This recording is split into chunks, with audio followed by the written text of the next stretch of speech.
You see something that just feels off. Your gut is screaming red flag.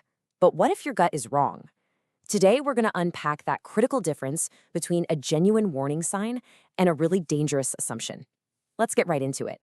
So, here's the question at the heart of it all, isn't it? When you spot something that seems a little bit strange, are you actually seeing a real warning sign of potential fraud?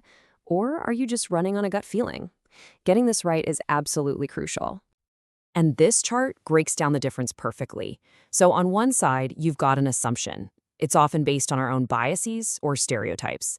It's super unreliable, and, it almost always leads straight to accusations.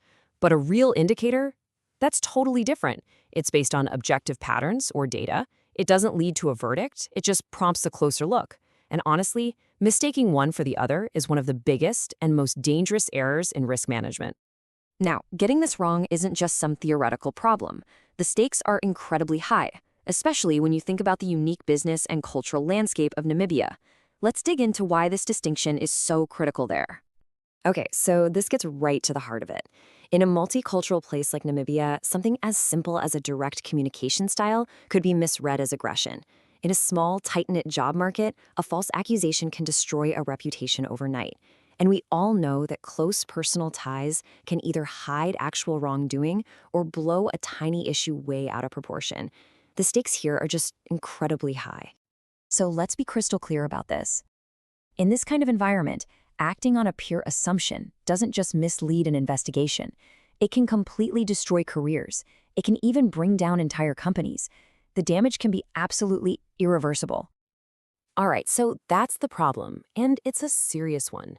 But there is a much, much better way forward.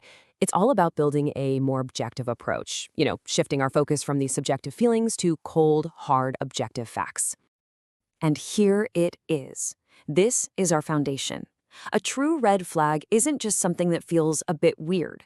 It's a specific pattern, either in someone's behavior or in the numbers, that's backed up by actual data. And look at that last part because it's key. It requires further objective inquiry. It's the start of a process, not the final word. So, how do we actually put that into practice? Well, with a simple but really powerful tool called the ISAC Model. Think of it as a four-step check against our own biases. Let's walk through it. First up, I for indicator. What's the objective fact? Not what you think, but what did you actually see? What does the data say? Second, S for source. Where did this info come from? Is it reliable? Is this a one-time thing or a repeated pattern? Third, A for alternative. Okay, before we jump to the worst-case scenario, could something else explain this?